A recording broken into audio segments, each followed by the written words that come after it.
നമസ്കാരം, ന്യൂസ് ടൈമിലേക്ക് സ്വാഗതം. ആദ്യം പ്രധാന വാർത്തകൾ. തദ്ദേശ തെരഞ്ഞെടുപ്പ് പ്രചരണ രംഗത്ത് സജീവമായ മുന്നണികൾ. രണ്ടാം ഘട്ട പ്രചരണം തുടങ്ങി. കോളിത്തട്ട് സർവീസ് സഹകരണ ബാങ്കിന് മുന്നിൽ നിക്ഷേപകരുടെ നേതൃത്വത്തിൽ പ്രതിഷേധ കൂട്ടായ്മ. വിശദമായ വാർത്തകളിലേക്ക്. ഇരുട്ടിപ്പിടിക്കാൻ വാശിയേറിയ പോരാട്ടം. LDFും UDFും NDAയും നേർക്കുനേർ. തദ്ദേശ തെരഞ്ഞെടുപ്പിൽ ഇരിട്ടി നഗരസഭയിൽ വാശിയേറിയ പോരാട്ടം നടക്കുന്നത് ഇരിട്ടി വാർഡാണ്. LDFും UDFും ഒപ്പം NDAയുമാണ് ഇവിടെ മത്സര രംഗത്തുള്ളത്. ഇരിട്ടി നഗരസഭയിലേക്കുള്ള പോരാട്ടം പോലെ തന്നെയാണ് ഇരിട്ടി ടൗൺ വാർഡ് പിടിക്കാൻ മത്സരം നടക്കുന്നത്. എന്നും UDFിനെ പിന്തുണച്ച വാർഡ് വിഭജനത്തിന് ശേഷം വലത്തോട്ടോ ഇടത്തോട്ടോ മാറുമോ എന്നോ അതല്ല താമര വിരിയുമോ എന്നോ പ്രവചനാതീതമാണ്. അതിനാൽ തന്നെയാണ് കരുത്തരായ സ്ഥാനാർത്ഥികളെ തന്നെ മൂവരും നിർത്തിയതും. കഴിഞ്ഞ തവണത്തെ നഗരസഭാ ഭരണത്തിന്റെ നേട്ടങ്ങൾ എണ്ണിപ്പറഞ്ഞാണ് LDF സ്ഥാനാർത്ഥി P. സുനിൽകുമാർ വോട്ട് തേടുന്നത്. ഇരിട്ടി നഗരസഭയിലെ ഇരിട്ടി ടൗൺ വാർഡിൽ LDFിനെ പ്രതിനിധീകരിച്ച് CPMലെ P. സുനിൽകുമാറാണ് മത്സരിക്കുന്നത്. എങ്ങനെയാണ് ഈ ഒരു തെരഞ്ഞെടുപ്പ് ഈ ഇരിട്ടി ടൗണിൽ കാണുന്നത്? ഇരിട്ടിയിൽ കഴിഞ്ഞ 10 വർഷമായി നമ്മുടെ നഗരസഭ രൂപീകൃതമായതിനു ശേഷം ഇടതുപക്ഷ ജനാധിപത്യ മുന്നണിയുടെ നേതൃത്വത്തിലുള്ള ഭരണസമിതി നടത്തിയിട്ടുള്ള ഒട്ടനവധിയായിട്ടുള്ള വികസന പ്രവർത്തനങ്ങളുണ്ട്. ആ പ്രവർത്തനങ്ങൾ എന്ന് പറഞ്ഞാൽ നമുക്കറിയാം, ചരിത്രത്തിൽ ഇടം നേടിയ വികസന പ്രവർത്തനങ്ങളാണ് ആ ഭരണസമിതി നടത്തിയിട്ടുള്ളത്. നമ്മുടെ ബൈപ്പാസ് റോഡ് ഇരിട്ടി മുയലെ സ്റ്റാൻഡിൽ നിന്നും താഴെ ബസ് സ്റ്റാൻഡിലേക്കുള്ള ഒരു ബൈപ്പാസ് റോഡ് ഏറെക്കാലത്തെ ജനങ്ങളുടെ ഒരു സ്വപ്നം തന്നെയായിരുന്നു അത്.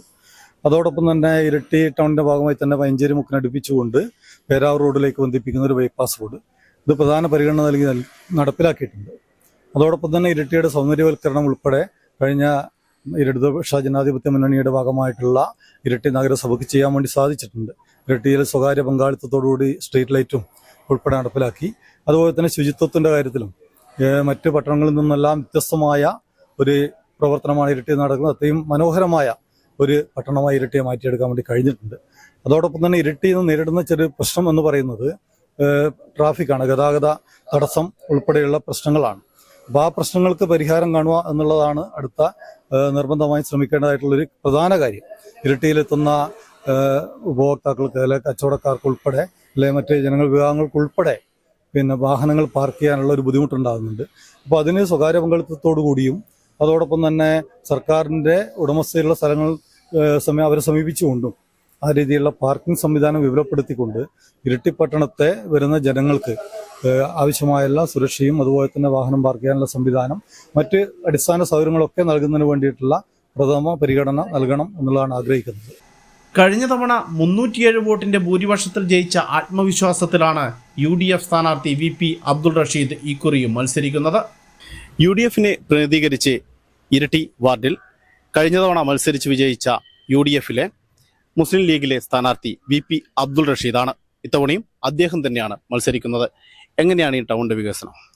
ഈ ടൗണിന്റെ വികസനം കഴിഞ്ഞ കാലങ്ങളിൽ UDFിന്റെ പ്രതിനിധികളാണ് ഈ വാർഡിനെ പ്രതികരിച്ചിട്ടുള്ളത്. ഏറ്റവും നല്ലതായ രീതിയിലുള്ള വികസന പ്രവർത്തനങ്ങൾ ഈ വാർഡിൽ നടത്തിയിട്ടുണ്ട്. അതിന് ഒരു പരിശ്രമകരം ഈ വാർഡിലെ പ്രതിനിധികൾ എന്നുള്ള നിലക്ക് UDFിന്റെ സ്ഥിരമായിട്ട് ജയിച്ചു വരുന്ന മെമ്പർമാർ, കൗൺസിലർമാർ നടത്തിയിട്ടുണ്ട്. ഈ കഴിഞ്ഞ ടൈമിൽ ഞാൻ കൗൺസിലറായി വന്ന ആ ഒരു കൗൺസിൽ സമയത്ത് ഇവിടെ നമുക്ക് ചരിത്രപരമായിട്ടുള്ള ഒരുപാട് വലിയ വികസന പ്രവർത്തനങ്ങൾക്ക് നേതൃത്വം കൊടുക്കുവാൻ സാധിച്ചിട്ടുണ്ട്. അതിൽ പ്രധാനപ്പെട്ടത് നമ്മുടെ ഗതാഗത കുരുക്കിന് പരിഹാരം എന്നോണം 2 വലിയ ബൈപ്പാസുകൾ തുറക്കാൻ പറ്റിയെന്നുള്ളതാണ്. 30 വർഷങ്ങളായി ശ്രമിക്കുന്ന കാര്യങ്ങളാണ് 2 ബൈപ്പാസുകൾ. അത് ഒന്ന് നമ്മുടെ സ്കൈ ഹോസ്പിറ്റലിൽ നിന്ന് തുടങ്ങിയിട്ട് MS ഗോൾഡിൻ്റെ അടുത്ത് സമീപിക്കുന്ന ബ്ലോക്ക് ഓഫീസിൻ്റെ സൈഡിലോട്ട് പോകുന്ന ബൈപ്പാസ് റോഡ്, അതുപോലെ തന്നെ ഇരിട്ടി പഴയ ബസ് സ്റ്റാൻഡിൽ നിന്ന് മേലെ സ്റ്റാൻഡിലേക്കുള്ള ബൈപ്പാസ് റോഡ്, ആ 2 ബൈപ്പാസ് റോഡുകൾക്കും ശ്രമങ്ങൾക്ക് ഏകദേശം 30 വർഷങ്ങളുടെ ഒരു പഴക്കമുണ്ട്. അത് രണ്ടും സാധിച്ചെടുക്കാൻ കഴിഞ്ഞത് നമുക്കൊരു ചരിത്രപരമായിട്ടുള്ള നേട്ടം തന്നെയാണ്. ഈ കൗൺസിലിൻ്റെ പരിധിയിൽ ഈ വാർഡിനെ പ്രതികരിച്ചതിൽ, ആ കാര്യങ്ങൾ ചെയ്തതിൽ വളരെ ഏറെ അഭിമാനമുണ്ട്. ആ കാര്യങ്ങളൊക്കെ മുൻനിർത്തിയിട്ട് തന്നെയാണ് ഇപ്രാവശ്യം ജനങ്ങളെ അഭിമുഖീകരിക്കുന്നത്. ഒട്ടേറെ വികസന സ്വപ്നം കണ്ടാണ് NDA സ്ഥാനാർത്ഥി MR സുരേഷും വോട്ട് തേടുന്നത്. ഇരിട്ടി ടൗൺ വാർഡിൽ NDA പ്രതിനിധീകരിച്ച് BJPയുടെ ജില്ലാ ജനറൽ സെക്രട്ടറി MR സുരേഷാണ് മത്സരിക്കുന്നത്. അവരും നമ്മളോടൊപ്പം ചേരുകയാണ്. എങ്ങനെയാണ് ഈ ഇരിട്ടിയുടെ ടൗണിലെ വികസന സ്വപ്നങ്ങൾ കാണുന്നത്? ഇരിട്ടി കീഴൂർച്ചാവശ്ശേരി ഗ്രാമപഞ്ചായത്തായിരുന്നപ്പോഴും ഇപ്പോൾ ഇരിട്ടി നഗരസഭയായിട്ട് മുന്നേറിക്കൊണ്ടിരിക്കുമ്പോഴും സത്യത്തിൽ മലയോര മേഖലയുടെ സ്ഥിരകേന്ദ്രമായിട്ടുള്ള ഇരിട്ടി എന്ന് പറയുന്ന പട്ടണം വികസന പൂർത്തീകരണത്തിന് വേണ്ടി ദാഹിക്കുകയാണെന്നാണ് നമുക്ക് മനസ്സിലാക്കാൻ സാധിക്കുന്നത്. ഏറെ വികസനം എത്തപ്പെടേണ്ട പ്രദേശമായിട്ട് ഇരിട്ടി നഗരസഭ മാറിയിരിക്കുകയാണ്. മലയോര മേഖലയുടെ സ്ഥിരകേന്ദ്രമാണ് അയ്യങ്കുന്ന് പഞ്ചായത്ത്, ആർളം പഞ്ചായത്ത്, പായം പഞ്ചായത്ത്, പടിയൂർ പഞ്ചായത്ത്, തെല്ലങ്കേരി പഞ്ചായത്ത്, ഉളിക്കൽ പഞ്ചായത്ത്, അങ്ങനെ ആ നിരവധി പഞ്ചായത്തുകളിൽ നിന്ന് നിരവധിയായ ആളുകൾ ഇരിട്ടി ടൗണിനെ ആശ്രയിക്കുകയും ഗവൺമെന്റിന്റെ ഒത്തിരി ഓഫീസുകളുള്ള വലിയൊരു പ്രദേശമാണ് ഇരിട്ടി പട്ടണം എന്ന് പറയുന്നത്. ആ ഇരിട്ടി പട്ടണത്തിന്റെ വികസന പ്രവർത്തനം ഒത്തിരി മുന്നേറാറുണ്ട്. അതിനുവേണ്ടി അക്ഷീണ പ്രയത്നം നടത്തുന്നതാണ് ആമുഖത്തിൽ നിങ്ങൾ എല്ലാവരോടും സ്നേഹപൂർവ്വം പറയാനുള്ളത്. വാർഡ് കൗൺസിലറായി വിജയിച്ചു വന്നാൽ ഇരിട്ടി ടൗണിൽ ആദ്യമായി ചെയ്യാൻ ഉദ്ദേശിക്കുന്നത് എന്താണ്? വാർഡ് കൗൺസിലറെ ഈ വാർഡിലെ ജനങ്ങൾ ജയിപ്പിക്കുകയാണെങ്കിൽ 100% ഇവിടുത്തെ പാർക്കിംഗ് പ്രശ്നം പരിഹരിക്കാനുള്ള ആദ്യ നടപടികൾ നഗരസഭയോട് ചേർന്ന് നിന്നുകൊണ്ട് പരിഹരിക്കുമെന്നാണ് ആദ്യമായി സൂചിപ്പിക്കാനുള്ളത്. കാരണം ഈ ഞാൻ സൂചിപ്പിച്ച മേൽ പഞ്ചായത്തുകളിൽ നിന്നൊക്കെ നിരവധിയായ ആളുകൾ ഹോസ്പിറ്റൽ സംബന്ധമായ ആവശ്യങ്ങൾക്കും ആശുപത്രി സംബന്ധമായ ആവശ്യങ്ങൾക്കും ഓഫീസ് സംബന്ധമായ ആവശ്യങ്ങൾക്കും വേണ്ടിയിട്ട് ഇരിട്ടി ടൗണിലേക്ക് എത്തുകയാണ്. നിരവധിയായ ആളുകൾ ഉളിക്കൽ പഞ്ചായത്ത്, അയ്യങ്കുന്ന് പഞ്ചായത്ത്, ആർളം പഞ്ചായത്ത്, പായം, നിരവധി പഞ്ചായത്തുകൾ വരുന്നു. ഇവരെല്ലാം ഈ ടൗണുകളിലേക്ക് വരുമ്പോൾ അവരുടെ വാഹനങ്ങൾ യഥാസൗകര്യം വെച്ചുകൊണ്ട് അവർക്ക് അവരുടെ ആവശ്യങ്ങൾ നിറവേറ്റാൻ വേണ്ടി സാധിക്കുന്നില്ല. പാർക്കിംഗ് പ്രശ്നം പരിഹരിക്കുന്നതിന് വേണ്ടിയുള്ള നടപടികൾ അടിയന്തരമായി നഗരസഭയോട് ചേർന്ന് നിന്നുകൊണ്ട് പരിഹരിക്കുന്നതാണ് സൂചിപ്പിക്കാനുള്ളത്. ഇപ്പോൾ എല്ലാ സ്ഥാനാർത്ഥികളും വീട് കയറിയുള്ള പ്രചരണമാണ് നടത്തുന്നത്. തിരഞ്ഞെടുപ്പ് അടുക്കുംതോറും ഇരിട്ടി ടൗണിലെ പോരാട്ടം തീപാറും. വാർഡ് നിലനിർത്തുവാൻ UDFും പിടിച്ചെടുക്കാൻ LDFും NDAയും ശക്തമായ പ്രചരണമാണ് ഈ വാർഡിൽ കാഴ്ചവെക്കുന്നത്. ഇരിട്ടിയിൽ നിന്നും ആബിദ് കീഴ്പള്ളിക്കൊപ്പം ഉന്മേഷ്. പേരാവൂർ ബ്ലോക്ക് പഞ്ചായത്തുകളിലേക്ക് മത്സരിക്കുന്ന സ്ഥാനാർത്ഥികളുടെ ചിത്രം തെളിഞ്ഞതോടെ പ്രചരണ രംഗം ഇനി ചൂടുപിടിക്കും. ബ്ലോക്ക് പഞ്ചായത്തിലെ 14 ഡിവിഷനുകളിൽ LDFും UDFുമാണ് ഏറ്റുമുട്ടതെങ്കിൽ കളം പിടിക്കാൻ NDAയും രംഗത്തുണ്ട്. പേരാവൂർ ബ്ലോക്ക് പഞ്ചായത്തിലേക്ക് മത്സരിക്കുന്ന സ്ഥാനാർത്ഥികളുടെ ചിത്രം തെളിഞ്ഞതോടെ പ്രചരണ രംഗം ഇനി ചൂടുപിടിക്കും. ബ്ലോക്ക് പഞ്ചായത്തിലെ 14 ഡിവിഷനുകളിൽ LDFും UDFുമാണ് ഏറ്റുമുട്ടതെങ്കിൽ കളം പിടിക്കാൻ NDAയും രംഗത്തുണ്ട്. പാലപ്പുഴ ഡിവിഷനിൽ UDF സ്ഥാനാർത്ഥിയായി ദീപ ഗിരീഷും LDF സ്ഥാനാർത്ഥിയായി ധന്യ സജിയും NDA സ്ഥാനാർത്ഥിയായി സാവിത്രിയും, അടക്കാത്തോട് ഡിവിഷനിൽ NDA സ്ഥാനാർത്ഥിയായി കുഞ്ഞികൃഷ്ണനും LDF സ്ഥാനാർത്ഥിയായി KK ഗിരീഷും UDF സ്ഥാനാർത്ഥിയായി മോഹനൻ കൊളക്കാടനും, അമ്പായത്തോട് ഡിവിഷനിൽ UDF സ്ഥാനാർത്ഥിയായി ഇന്ദിരാ ശ്രീധരനും LDF സ്ഥാനാർത്ഥിയായി പുഷ്പകുമാരിയും NDA സ്ഥാനാർത്ഥിയായി പ്രഭാ ബാബുവും, കൊട്ടിയൂർ ഡിവിഷനിൽ LDF സ്ഥാനാർത്ഥിയായി അതുല്യ സുബ്രഹ്മണ്യനും UDF സ്ഥാനാർത്ഥിയായി ജയ്ഷ ബിജു ഓളാട്ടുപുറവും NDA സ്ഥാനാർത്ഥിയായി സുമിത്ര യദുമോഹനുമാണ് രംഗത്ത്. കേളകം ഡിവിഷനിൽ LDF സ്ഥാനാർത്ഥിയായി ജിമ്മി അബ്രഹാമും UDF സ്ഥാനാർത്ഥിയായി ജോണി പാമ്പാടിയിലും NDA സ്ഥാനാർത്ഥിയായി വിപിൻ വിൽസനും ആം ആദ്മി പാർട്ടി സ്ഥാനാർത്ഥിയായി സിറിയക് ജോർജും, കൊളക്കാട് ഡിവിഷനിൽ ആം ആദ്മി പാർട്ടി സ്ഥാനാർത്ഥിയായി മാടശ്ശേരി ജോയ് മാസ്റ്ററും LDF സ്ഥാനാർത്ഥിയായി തോമസ് വടശ്ശേരിയും UDF സ്ഥാനാർത്ഥിയായി ബൈജു വർഗീസും സ്വതന്ത്ര സ്ഥാനാർത്ഥിയായി മോഡി രാജേഷും രംഗത്തുണ്ട്. തുണ്ടിയിൽ ഡിവിഷനിൽ NDA സ്ഥാനാർത്ഥിയായി ഉഷ ആറും LDF സ്ഥാനാർത്ഥിയായി നജ്മത്ത് ഉമ്മറും UDF സ്ഥാനാർത്ഥിയായി ലിസമ്മ ജോസഫ് മംഗലത്തിലും, പേരാവൂർ ഡിവിഷനിൽ NDA സ്ഥാനാർത്ഥിയായി C ആദർശ് മുരിങ്ങോടിയും UDF സ്ഥാനാർത്ഥിയായി നൂർദീൻ മുള്ളേരിക്കലും LDF സ്ഥാനാർത്ഥിയായി ഷിജിത്ത് വായന്നൂരും, കോളയാട് ഡിവിഷനിൽ UDF സ്ഥാനാർത്ഥിയായി യശോദ വത്സരാജും LDF സ്ഥാനാർത്ഥിയായി A ഷീബയും, ആലച്ചേരി ഡിവിഷനിൽ UDF സ്ഥാനാർത്ഥിയായി TP കാസിമും LDF സ്ഥാനാർത്ഥിയായി A ഷാജുവും, മാലൂർ ഡിവിഷനിൽ LDF സ്ഥാനാർത്ഥിയായി O പ്രസാദും UDF സ്ഥാനാർത്ഥിയായി പാറ വിജയനും NDA സ്ഥാനാർത്ഥിയായി KM സന്തോഷും, കാഞ്ഞിരേലി ഡിവിഷനിൽ UDF സ്ഥാനാർത്ഥിയായി നുസ്രത്ത് വിയും NDA സ്ഥാനാർത്ഥിയായി C രാധയും LDF സ്ഥാനാർത്ഥിയായി ഷീബയും സ്വതന്ത്ര സ്ഥാനാർത്ഥിയായി ഷാഹിന റഹൂഹും, മുഴക്കുന്ന് ഡിവിഷനിൽ UDF സ്ഥാനാർത്ഥിയായി അമൽ ബാബുരാജും NDA സ്ഥാനാർത്ഥിയായി PK ഗിരീഷ് വെള്ളംപാറയും LDF സ്ഥാനാർത്ഥിയായി C ഗോപാലനും, കാക്കയങ്ങാട് ഡിവിഷനിൽ LDF സ്ഥാനാർത്ഥിയായി ജിജി ജോയും NDA സ്ഥാനാർത്ഥിയായി രജിന രജീഷും UDF സ്ഥാനാർത്ഥിയായി KV സൗദത്തുമാണ് മത്സര രംഗത്തുള്ളത്. ഹൈവിഷൻ ന്യൂസ്, പേരാവൂർ. കൊട്ടിയൂർ പഞ്ചായത്തിലെ 12ാം വാർഡിൽ ശക്തമായ തെരഞ്ഞെടുപ്പ് പ്രചരണവുമായി മുന്നണികൾ. LDFിനായി ജോസഫ് വർഗീസും UDFിനായി റോയ് നമ്പടാവും NDAക്കായി ഷാജി വളവനാലുമാണ് മത്സരരംഗത്ത്. കൊട്ടിയൂർ പഞ്ചായത്തിലെ 12ാം വാർഡ് വെങ്ങലോടി കഴിഞ്ഞ 4 തവണ LDF വിജയിച്ച വാർഡ് നിലനിർത്താൻ LDFും പിടിച്ചെടുക്കാൻ UDFും NDAയും മത്സരരംഗത്ത് സജീവമായതോടെ തെരഞ്ഞെടുപ്പ് പ്രവർത്തനം ഊർജിതമാക്കി മുന്നണികൾ. ഇത്തവണ വാർഡിൽ 913 വോട്ടർമാരാണ് ഉള്ളത്. ഇതിൽ 700-ലധികം വോട്ടുകൾ രേഖപ്പെടുത്തുമെന്നാണ് മുന്നണികളുടെ കണക്കുകൂട്ടൽ. കഴിഞ്ഞ തവണ 3 വോട്ടിനാണ് LDF വിജയിച്ചത്. എന്നാൽ ഇത്തവണ LDFനായി കളത്തിലിറക്കിയിരിക്കുന്നത് DYFI നേതാവായ ജോസഫ് വർഗീസിനെയാണ്. കഴിഞ്ഞ തവണ ജയിച്ചതിനേക്കാൾ മികച്ച ഭൂരിപക്ഷത്തിൽ ഇത്തവണ വാർഡ് നിലനിർത്തുമെന്നും സർക്കാരിൻ്റെയും വാർഡിലെയും വികസന പ്രവർത്തനങ്ങൾ തുടരുമെന്നും ജോസഫ് ഹൈവിഷൻ ന്യൂസിനോട് പറഞ്ഞു. ഇപ്പോൾ നിലവിൽ 4 ടീമായിട്ട് ഇവിടെ ഇടതുപക്ഷ ജനാധിപത്യ മുന്നണിയുടെ സ്ഥാനാർത്ഥികളെ വിജയിപ്പിച്ച് കൊണ്ടിരിക്കുന്ന ജനങ്ങളാണ് ഈ 12ാം വാർഡ് വെങ്ങളോടി വാർഡിലുള്ള ഇവിടുത്തെ ഈ ജനങ്ങൾ. അവർ ഇതുവരെ നമുക്ക് തന്നിട്ടുള്ള സപ്പോർട്ടും അതുപോലെ നമ്മളിലുള്ള വിശ്വാസവും കാത്തു സൂക്ഷിച്ചുകൊണ്ട് ഈ നാട്ടിലെ എല്ലാ വിഭാഗ ജനങ്ങൾക്ക് വേണ്ടി അവരോടൊപ്പം നിന്നുകൊണ്ട് അവരുടെ കൂടെ നിന്നുകൊണ്ട് തന്നെ നല്ല രീതിയിൽ പ്രവർത്തിക്കാൻ പറ്റും. പുത്തൻ വികസനത്തിൻ്റെ പുതിയൊരു അപ്ഡേഷൻ കൊണ്ടുവരാൻ പറ്റുമെന്നുള്ള ഉറപ്പ് കൊടുത്തുകൊണ്ട് തന്നെയാണ് ഈ വാർഡിൽ ഇപ്പോൾ മത്സര രംഗത്ത് ഇറങ്ങുന്നത്. എങ്ങനെ പോകുന്നു പ്രചരണം? എങ്ങനെയാണ് പ്രചരണമെല്ലാം? നമ്മളിപ്പോൾ 2ാം ഘട്ടത്തിലേക്ക് കടക്കാൻ വേണ്ടി പോവുകയാണ്. ഒരു ഘട്ടം കഴിഞ്ഞു, 2ാം ഘട്ടം കൂടുതൽ ഊർജ്ജസ്വലതയോടുകൂടി തന്നെ അതുപോലെ തന്നെ ജനങ്ങളെ ആകർഷിക്കുന്ന രീതിയിലേക്കുള്ള പ്രവർത്തനങ്ങളാണ് നടത്താൻ വേണ്ടി തീരുമാനിച്ചിട്ടുള്ളത്. കൊട്ടിയൂർ ഗ്രാമപഞ്ചായത്ത് പ്രസിഡന്റ് റോയി നമ്പുടാകത്തെയാണ് UDF ഇത്തവണ 12ാം വാർഡിൽ കളത്തിലിറക്കിയിരിക്കുന്നത്. മുൻപ് UDFന്റെ കയ്യിലുണ്ടായിരുന്ന വാർഡായിരുന്നു വെങ്ങലോടി. എന്നാൽ കഴിഞ്ഞ കാലം LDF വിജയിച്ചു വരുന്ന വാർഡിൽ ഇത്തവണ UDF മികച്ച മുന്നേറ്റം നടത്തി വാർഡിൽ വിജയക്കൊടി പാറിക്കുമെന്നും പഞ്ചായത്തിൽ നടത്തിയ വികസനങ്ങൾ ഉയർത്തിക്കാട്ടിയാണ് UDF ജനങ്ങളോട് വോട്ടഭ്യർത്ഥിക്കുന്നതെന്നും റോയി നമ്പുടാകം ഹൈവിഷൻ ന്യൂസിനോട് പറഞ്ഞു.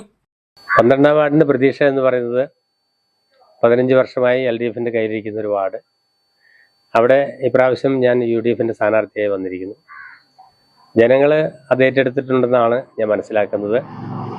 തീർച്ചയായിട്ടും ജനങ്ങൾ എന്നെ വിജയിപ്പിക്കും. അതിനുശേഷം ഞാൻ കഴിഞ്ഞ 2 പ്രാവശ്യം ജയിച്ചിട്ടുള്ള മണ്ഡലങ്ങളിൽ എന്തൊക്കെ ചെയ്തിട്ടുണ്ട് എന്നുള്ളത് ഈ നാട്ടിലെ ജനങ്ങൾക്കറിയാം. അതോടൊപ്പം തന്നെ കഴിഞ്ഞ 10 വർഷങ്ങളിൽ ഈ പഞ്ചായത്തിലുടനീളം അങ്ങോളം ഇങ്ങോളം 14 വാർഡുകളിലും ഞാൻ ചെയ്തിട്ടുള്ള പ്രവർത്തനങ്ങൾ എനിക്ക് 12ാം വാർഡിൽ തുണയാകുമെന്നാണ് ഞാൻ വിശ്വസിക്കുന്നത്. അതുപോലെ തന്നെ ഇനി അങ്ങോട്ടുള്ള വിജയിച്ച് വന്നു കഴിഞ്ഞാൽ 12ാം വാർഡും അതോടൊപ്പം കൊട്ടിയൂർ പഞ്ചായത്തിലെ 13 വാർഡുകൾ ഒരേപോലെ നോക്കിക്കൊണ്ട് ഈ കൊട്ടിയൂർ പഞ്ചായത്തിലെ ജനങ്ങൾക്ക് എല്ലാം ഏതൊക്കെ തരത്തിലാണ് നമുക്ക് ഉപകാരങ്ങൾ ചെയ്യാൻ ഇവിടെയുള്ള മനുഷ്യർക്ക് മുഴുവനും ആശ്വാസമാകുന്ന രീതിയിലുള്ള പ്രവർത്തനങ്ങൾ നടത്താനാണ് എൻ്റെ ആഗ്രഹം. NDAക്കായി ന്യൂനപക്ഷ മോർച്ച മണ്ഡലം പ്രസിഡന്റ് ഷാജി വളവനാലാണ് വാർഡിൽ മത്സരരംഗത്ത് ഉള്ളത്. ഇരു മുന്നണികളെയും ജനം തള്ളിക്കളയുമെന്നും NDAക്ക് തികഞ്ഞ വിജയപ്രതീക്ഷയാണുള്ളതെന്നും ഷാജി പറഞ്ഞു. പ്രചാരണം നല്ല രീതിയിൽ പോകുന്നുണ്ട്. ഒരു നല്ല രീതിയിലുള്ള വിജയം പ്രതീക്ഷിക്കുന്നുണ്ട് ഞങ്ങൾ. വോട്ടർമാരോട് എന്ത് പറഞ്ഞിട്ടാണ് നിങ്ങൾ വോട്ട് തേടുന്നത്? വോട്ടർമാരോട് നമ്മുടെ LDFും UDFും മാറി മാറി വരുന്ന ഭരണ സംവിധാനത്തിൽ നിന്നൊരു തികച്ചൊരു വ്യത്യസ്തമായിട്ടുള്ള ഒരു രീതിയിലുള്ള ഭരണം ഞങ്ങൾ കാഴ്ചവെക്കാന്നുള്ള രീതിയാണ് ഞങ്ങൾ പറയുന്നത്. അങ്ങനെ ചെയ്യാമെന്നാണ് പ്രതീക്ഷ. 3 മുന്നണികളും വാർഡിൽ പ്രചരണ പ്രവർത്തനങ്ങൾ ശക്തമാക്കിയിട്ടുണ്ട്. ഒരു വോട്ട് പോലും വിജയസാധ്യതയെ ബാധിക്കുമെന്നതിനാൽ എല്ലാ വോട്ടർമാരെയും നേരിൽ കാണാൻ സ്ഥാനാർത്ഥികൾ വീടുകൾ കയറിയിറങ്ങുകയാണ്. ഹൈവിഷൻ ന്യൂസ്, കേളകം. കേളകം പഞ്ചായത്ത് 2ാം വാർഡിൽ തീപാറും പോരാട്ടം. LDF നിലവിലെ വാർഡ് മെമ്പറെ തന്നെ കളത്തിലിറക്കിയപ്പോൾ UDF 10ാം വാർഡ് മെമ്പറെയാണ് 2ാം വാർഡിൽ മത്സരരംഗത്തിറക്കിയത്. NDAയും പിന്തുണക്കുന്ന സ്വതന്ത്ര സ്ഥാനാർത്ഥിയും മത്സരരംഗത്തുണ്ട്. കേളകം പഞ്ചായത്തിലെ 2ാം വാർഡായ ചെട്ടിയാമ്പറമ്പിൽ ഇത്തവണ തീപാറും പോരാട്ടം. കഴിഞ്ഞ തവണ 37 വോട്ടിന്റെ ഭൂരിപക്ഷത്തിലാണ് LDF വാർഡിൽ വിജയിച്ചത്. എന്നാൽ ഇത്തവണ വോട്ടർമാരുടെ എണ്ണത്തിൽ വർധനവ് ഉണ്ടായിട്ടുണ്ട്. 1030 വോട്ടർമാരാണ് 2ാം വാർഡിലുള്ളത്. കഴിഞ്ഞ 5 വർഷക്കാലത്ത് വാർഡിൽ കൊണ്ടുവന്ന വികസന പ്രവർത്തനങ്ങൾക്ക് വോട്ട് അഭ്യർത്ഥിച്ചാണ് നിലവിലെ വാർഡ് മെമ്പറും LDF സ്ഥാനാർത്ഥിയുമായ ലീലാമ്മ ജോണി ജനങ്ങളോട് വോട്ട് അഭ്യർത്ഥിക്കുന്നത്. ജനങ്ങൾ ഇത്തവണയും LDFനൊപ്പം നിൽക്കുമെന്നും തികഞ്ഞ വിജയപ്രതീക്ഷയിലാണെന്നും ലീലാമ്മ ജോണി ഹൈവിഷൻ ന്യൂസിനോട് പറഞ്ഞു. വീണ്ടും ഈ വാർഡിൽ മത്സരിക്കാൻ വരുമ്പോൾ എന്താണ് ജനങ്ങളുടെ അഭിപ്രായം? ജനങ്ങളുടെ അഭിപ്രായം, ഈ 5 വർഷക്കാലവും ഞാൻ അവരുടെ കൂടെ ഉണ്ടായിരുന്നു. അവരേതാവശ്യത്തിന് വിളിച്ചാലും അവരുടെ ഒപ്പം ഉള്ളതുകൊണ്ട് അവർ പറയുന്ന ഞാൻ തന്നെ ഒരു തവണയും കൂടി നിൽക്കണമെന്ന് ഉള്ള അഭിപ്രായമായിരുന്നു അവർക്ക്. എന്നെ വിജയിപ്പിക്കാമെന്നാണ് ഇവരുടെ എല്ലാ അഭിപ്രായം. എന്തൊക്കെ വികസന പ്രവർത്തനങ്ങൾ ചൂണ്ടിക്കാട്ടിയാണ് ഇപ്പം നിലവിൽ തെരഞ്ഞെടുപ്പ് നേരിടുന്നത്? വികസനം, ഞാൻ റോഡുകളെടുത്തു, കലുങ്ക് പണിതു, സ്ട്രീറ്റ് ലൈറ്റ് പണിതു, ചെട്ടിയാമ്പറമ്പ് സ്കൂളിന് വേണ്ടി 55 ലക്ഷത്തോളം രൂപ മുടക്കി. പിന്നെ എൻ്റെ ഉന്നതിയിലുള്ളവർക്ക് വേണ്ടി ആദ്യം കറണ്ട് കൊടുത്തു. കുറച്ച് പൈസ അടച്ച് ആദ്യം കറണ്ട് കൊടുത്തു. പിന്നെ അവരുടെ 14 വീടുകളോളം ഇടിഞ്ഞു പൊളിഞ്ഞു കിടന്ന് ശൂന്യമായ വീടുകൾ മെയിൻ്റനൻസ് പണി ചെയ്ത് കൊടുത്തു.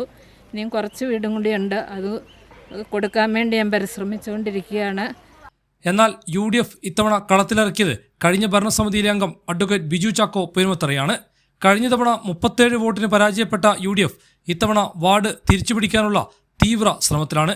കഴിഞ്ഞ 5 വർഷക്കാലത്തെ വാർഡിലെ വികസന മുരടിപ്പും കർഷകരുടെ പ്രശ്നങ്ങളും ചീങ്കണ്ണിപ്പുഴയുടെ അതിർത്തി തർക്കമെല്ലാം ഉയർത്തിക്കാട്ടിയാണ് UDF വോട്ടർമാരെ കാണുന്നത്. ഇത്തവണ വാർഡിൽ UDF വിജയക്കൊടി പാറിക്കുമെന്ന് ബിജു ചാക്കോ ഹൈവിഷൻ ന്യൂസിനോട് പറഞ്ഞു. കൃത്യമായ വികസന കാര്യങ്ങൾ ഉദ്ദേശിച്ചിട്ട് തന്നെയാണ്. കഴിഞ്ഞ 10 വർഷക്കാലം നമുക്കറിയാം CPM-ഉം നേതൃത്വം കൊടുത്ത LDF-ൻ്റെ ഭരണസമിതികളാണ് കഴിഞ്ഞ 10 വർഷക്കാലം കേരളത്ത് ഭരണം നടത്തിയത്. എങ്ങനെയാണോ 10 വർഷം മുമ്പ് കേളകം ടൗണും കേളകം പഞ്ചായത്തും ഉണ്ടായിരുന്നത്, അതിൽ നിന്ന് ഒരു മാറ്റവും നമ്മുടെ ഈ പഞ്ചായത്തിൽ ഉണ്ടാക്കാൻ കഴിഞ്ഞ 10 വർഷക്കാലമായി നേതൃത്വം കൊടുത്ത ഇടതുപക്ഷ സർക്കാരുകൾക്ക് സാധിച്ചിട്ടില്ല.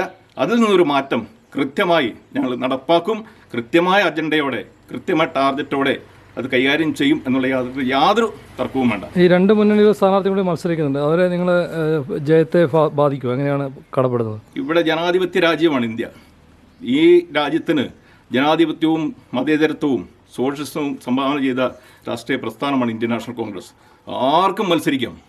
ആരെയും മത്സരരംഗത്ത് നിന്ന് തടയാനോ മാറ്റി നിർത്താനോ എൻ്റെ ജയസാധ്യത ഉറപ്പിക്കാനോ ഒരു തരത്തിലുള്ള നീക്കവും വ്യക്തിപരമായോ എൻ്റെ പാർട്ടിയുടെ ഭാഗത്തുനിന്നോ ഉണ്ടാകുന്നതല്ല. ആര് മത്സരിച്ചാലും കൃത്യമായിട്ടുള്ള കാര്യങ്ങൾ പറഞ്ഞ് കൃത്യമായ ധാരണയോടെ ഞങ്ങൾ മുന്നോട്ട് പോവുകയാണ്.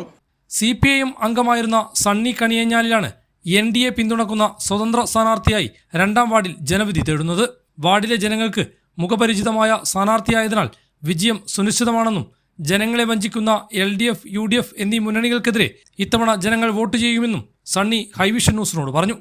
ഈ നാട്ടിലെ ജനങ്ങളുടെ വോട്ട് മേടിച്ചുകൊണ്ട് ഞാൻ വിജയിക്കുമെന്നുള്ള ഒരു പ്രതീക്ഷയിൽ തന്നെയാണ് ഞാൻ മത്സരിക്കുന്നത്. ഞാൻ മത്സരിക്കാനുള്ള കാരണം നമ്മുടെ പ്രദേശത്ത് കാട്ടുമൃഗങ്ങളുടെ ശല്യം വളരെ രൂക്ഷമായിട്ടുണ്ട്.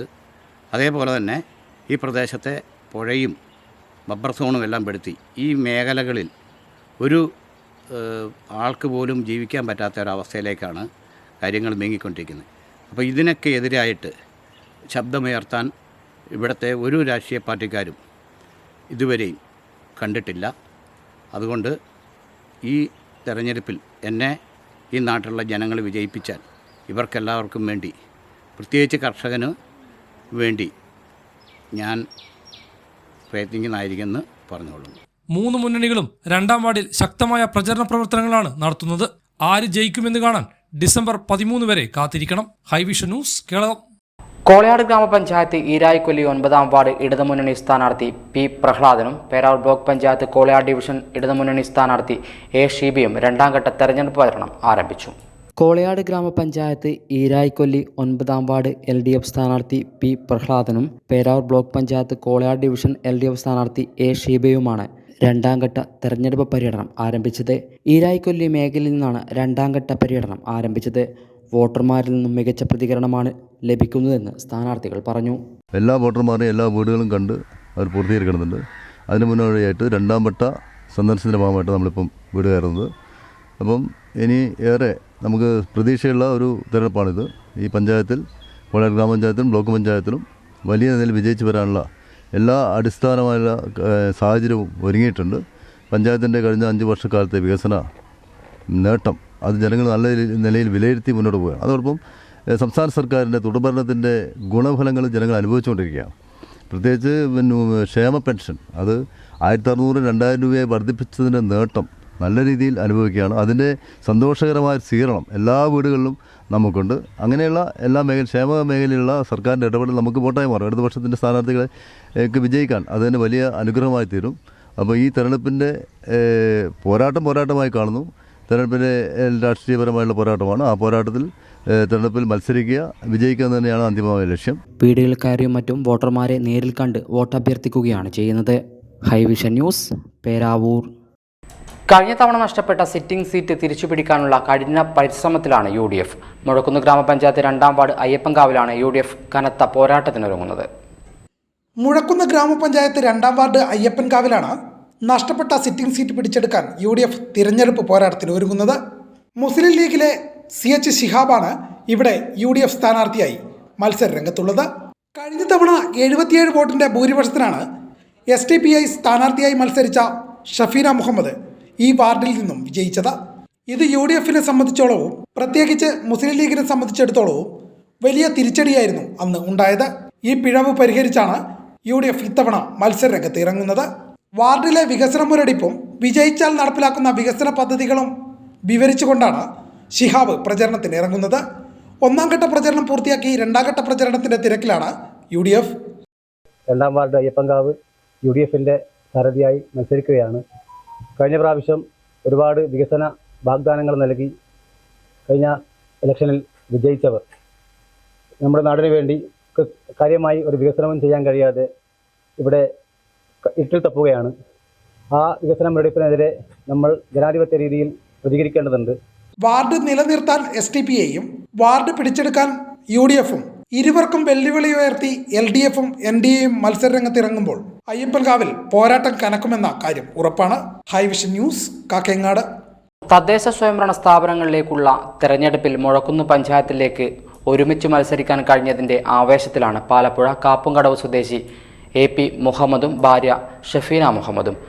ഭാര്യ മത്സരിച്ച് വിജയിച്ച വാർഡ് നിലനിർത്താൻ മുഹമ്മദ് സ്ഥാനാർത്ഥിയായി ഇറങ്ങുമ്പോൾ കഴിഞ്ഞ 5 വർഷത്തെ പരിചയസമ്പത്തുമായാണ് ഷഫീന ഈ തെരഞ്ഞെടുപ്പിനെ നേരിടുന്നത്. തദ്ദേശ സ്വയംഭരണ സ്ഥാപനങ്ങളിലേക്കുള്ള തിരഞ്ഞെടുപ്പിൽ മുഴക്കുന്ന് പഞ്ചായത്തിലേക്ക് ഒരുമിച്ച് മത്സരിക്കാൻ കഴിഞ്ഞതിൻ്റെ ആവേശത്തിലാണ് പാലപ്പുഴ കാപ്പുംകടവ് സ്വദേശി AP മുഹമ്മദും ഭാര്യ ഷഫീന മുഹമ്മദും. ഇരുവരും രണ്ടാം തവണയാണ് SDPI സ്ഥാനാർത്ഥികളായി തിരഞ്ഞെടുപ്പിനെ നേരിടുന്നതെങ്കിലും ആദ്യമായാണ് ഇവർ ഒരുമിച്ച് മത്സരിക്കുന്നത്.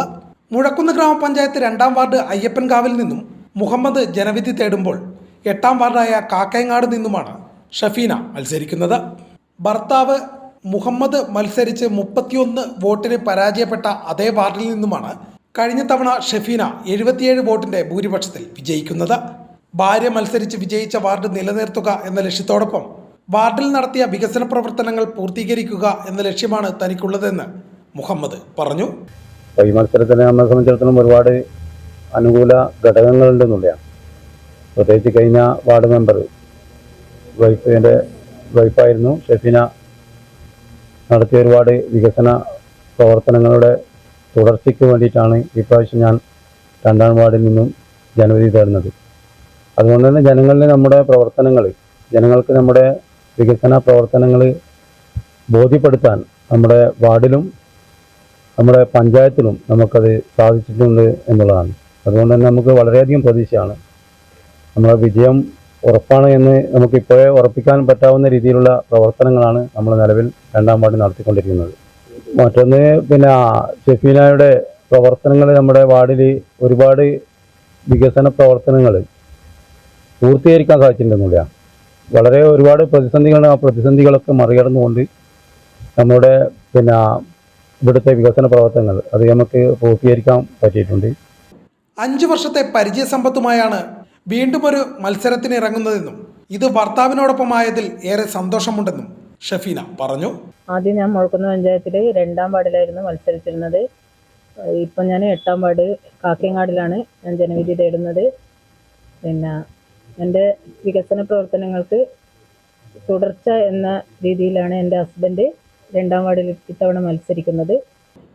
5 വർഷം വാർഡിൽ നടത്തിയ വികസന പ്രവർത്തനങ്ങൾ തെരഞ്ഞെടുപ്പ് പോരാട്ടത്തിന് കരുത്തു പകരുമെന്ന വിശ്വാസമാണ് ഇരുവർക്കുമുള്ളത്. ഹൈവിഷൻ ന്യൂസ്, കാക്കയങ്ങാട്.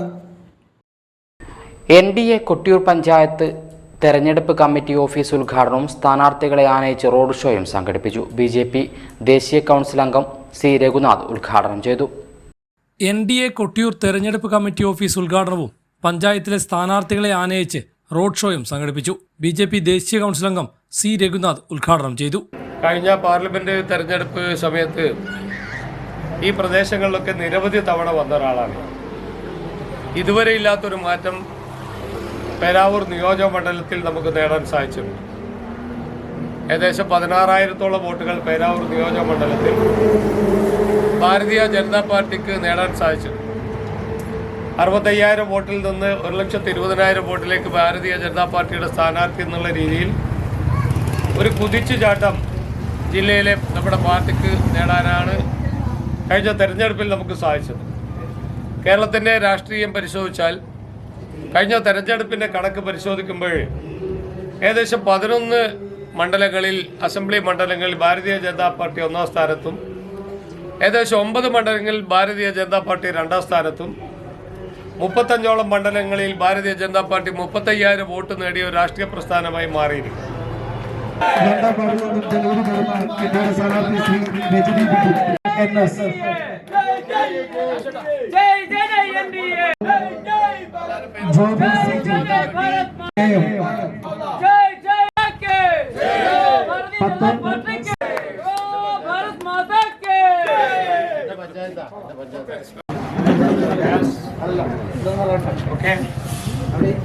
ഞങ്ങൾ ജയിച്ചു വരും.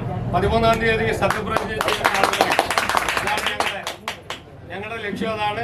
ഞങ്ങൾ വിജയിച്ചു വരും. AP ബാബു അധ്യക്ഷത വഹിച്ചു. പ്രഭാകരൻ, കൂട്ട ജയപ്രകാശ്, അരുൺ ഭരത് എന്നിവർ സംസാരിച്ചു. തുടർന്ന് സ്ഥാനാർത്ഥികളെ ഷാൾ അണിയിച്ച് സ്വീകരിച്ച ശേഷം നീണ്ടുനോക്കി ടൗണിലേക്ക് സ്ഥാനാർത്ഥികളെ ആനയിച്ച് റോഡ് ഷോയും നടത്തി.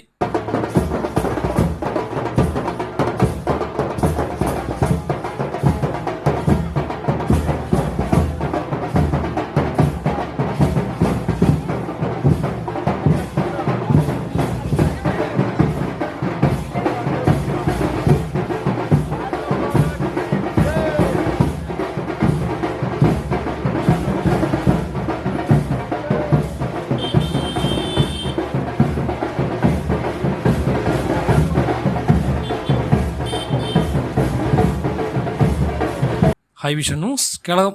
വോൾട്ടേജ് ക്ഷാമം രൂക്ഷം. ഇലക്ട്രോണിക്സ് ഉപകരണങ്ങൾ ഉൾപ്പെടെ കേടുപാടുകൾ സംഭവിക്കുന്നതായി പരാതി. അത്തൂർ ഉന്നതിക്ക് സമീപത്തെ നിരവധി കുടുംബങ്ങളാണ് വോൾട്ടേജ് ക്ഷാമം മൂലം ദുരിതം അനുഭവിക്കുന്നത്. കോളയാട് ഗ്രാമപഞ്ചായത്തിലെ അത്തൂർ ഉന്നതിക്ക് സമീപത്തെ 20ലധികം വരുന്ന കുടുംബങ്ങളാണ് വോൾട്ടേജ് ക്ഷാമം മൂലം ദുരിതം അനുഭവിക്കുന്നത്. മോട്ടോർ, മിക്സി, ഫാൻ, ടെലിവിഷൻ തുടങ്ങിയവ പ്രവർത്തിപ്പിക്കാൻ കഴിയുന്നില്ല. പ്രദേശവാസികളിൽ ഒരാളുടെ വാഷിംഗ് മെഷീനും കേടുപാടുകൾ സംഭവിച്ചു. 3 മാസത്തിലേറെയായി വോൾട്ടേജ് ക്ഷാമം ഉണ്ടാകാൻ തുടങ്ങിയിട്ടെന്നാണ് നാട്ടുകാർ പറയുന്നത്. വീട്ടിലെ ഇലക്ട്രിക് ഉപകരണങ്ങളൊന്നും പ്രവർത്തിക്കുന്നുമില്ല, നേരാവണ്ണം പ്രവർത്തിക്കുന്നില്ല. ഉള്ളതാണെങ്കിൽ ഇതിപ്പോൾ ചീത്തയായി പോവുകയും ചെയ്ത്. ഇപ്പോൾ വീടിൻ്റെ വർക്കാണെങ്കിൽ ഒന്നും ചെയ്യാൻ പറ്റുന്നില്ല. ഇപ്പം ജനറേറ്റർ എടുത്തുകൊണ്ട് വന്നിട്ടാണ് നമ്മൾ വർക്ക് ചെയ്യുന്നത്.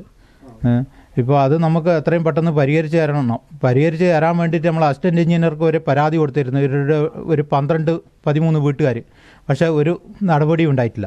വൈദ്യുതി വകുപ്പ് അധികൃതർക്ക് പരാതി നൽകിയെങ്കിലും ഒരു നടപടിയും ഉണ്ടായിട്ടില്ലെന്നും പ്രദേശവാസികൾ ആരോപിച്ചു. അടിക്കാനൊന്നും പറ്റൂല, വോൾട്ടേജ് തീരെ കുറവ് തന്നെയാണ്. ഫാൻ ഇട്ടാലൊന്നും കറങ്ങുന്നില്ല, വാഷിംഗ് മെഷീൻ ഇട്ടാലൊന്നും കറങ്ങുന്നില്ല. പിന്നെ നാളെ വന്ന് ഒപ്പൊക്കെ ഇട്ട് കൊടുത്തായിരുന്നു, എന്നിട്ടും വോൾട്ടേജൊന്നും വന്നിട്ടൊന്നുമില്ല.